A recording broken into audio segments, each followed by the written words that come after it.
AP రాజకీయాల్లో ఇప్పుడు మళ్ళీ కొత్త కొత్త మలుపులన్నీ జరగబోతున్నాయనేది వినిపిస్తుంది. ఎందుకంటే ఏపీ రాష్ట్రంలో కొన్ని సంవత్సరాల కిందట 2009, 2010 ఆ సమయంలో ఇటు జగన్మోహన్ రెడ్డి జైలుకెళ్ళడము, దాని తర్వాత ఆయన హవా ఏంటో, ఆయన పాదయాత్రలు చేయడం, ఆయన బయటకొచ్చి మంచి సింపతి గెయిన్ చేసి 2014 గెలిచారు. కానీ దానికంటే ముందు ప్రెజెంట్ అప్పటికే కాంగ్రెస్ పార్టీ వాళ్ళకి విలీనం చేసినందువల్ల ఆయనకైతే టూరిజం మినిస్టర్గా ప్లేస్ కూడా ఇచ్చారు చిరంజీవికి. మరి ఇప్పుడు మళ్ళీ బీజేపీ కూడా అదే బాటలో వెళ్ళబోతుంది. కానీ ఇక్కడ ప్లేసులు మారాయి అంతే. బీజేపీ మాత్రం ఇప్పుడు చిరంజీవికి మళ్ళీ ఏదో ఒక మినిస్ట్రీ ఇచ్చే అవకాశం ఉందని తెలుస్తుంది. దానివల్ల బెనిఫిట్ ఉంటుంది అనుకుంటున్నారు ఏంటి? సో ఖచ్చితంగా ఇప్పుడు ఉన్న కూటమి ప్రభుత్వం చూస్తుంటే అంటే అటు తెలుగుదేశం కానీ, జనసేన కానీ, బీజేపీ కానీ ఒక అండర్స్టాండింగ్గా వెళ్ళి జగన్ గారిని అయితే తోసేయడం జరిగిందనమాట. సో మరి ఇప్పుడు జగన్ గారు మళ్ళీ మొదటకే వచ్చారు. ఎక్కడైతే ఆయన మొదలు పెట్టారో ఆ స్థానానికి తీసుకొచ్చారు ఆయన్ని.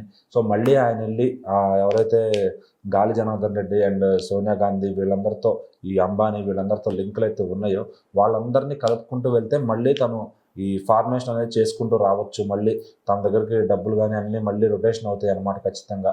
సో ఇప్పటికైతే ప్రస్తుతానికి అతను రాజకీయంగా అయితే తొక్కేశారు అందరు కలిసి. సో అతను మళ్ళీ వీళ్ళందరితో కలుస్తాడా, వీళ్ళందరూ రాణిస్తారా అనేది ఇప్పుడు ఒక doubt. And at the same time మళ్ళీ చిరంజీవి గారు ప్రజారాజ్యం పార్టీ తర్వాత ఏదైతే పాలిటిక్స్ మనకు వద్దు అని వదిలేశారో ఆయన్ని మళ్ళీ పాలిటిక్స్లోకి ఇన్వైట్ చేస్తూ బీజేపీ వాళ్ళు అయితే మంచి ఒక ఇదైతే చేస్తున్నారు అనమాట ప్లానింగ్. మరి ఆయన వస్తాడా, తిరస్కరిస్తాడా అనేది ఆయన ఆలోచనలకు వదిలేయాలి. సో పవన్ కళ్యాణ్ గారు కానీ ఎటు ప్రెజర్ అయితే లేదు, అన్నయ్య తీసుకోండి అని కానీ అట్లా. సో మరి చిరంజీవి గారికి కూడా ఇంట్రెస్ట్ అయితే లేదు. జస్ట్ బీజేపీ వాళ్ళు అనుకుంటున్నారు అంత ఇద్దామని. మరి ఈయనకైతే ఇంట్రెస్ట్ ఉందా లేదా? ఇప్పుడు ఒకటి పవన్ కళ్యాణ్ సైడ్ నుంచి ఆయన జస్ట్ ఇవ్వండి అని ఒక మాట చెప్తే నాగబాబు గారికైనా ఇటు చిరంజీవి ఇద్దరికి ఇచ్చేస్తారు. వాళ్ళకి ఏమి ఆలోచించకుండా ఇచ్చే స్థాయి ఉన్నప్పటికీ ఎందుకు అడగట్లేదు ఆయన? డెఫినెట్లీ ఆయన ఆల్రెడీ ఇది చేస్తున్నారు, సెంట్రల్ లెవెల్లో టూరిజం మినిస్టర్గా చేస్తున్నారు. ఆ టైంకి అది ఆయనకు గొప్ప హోదానే.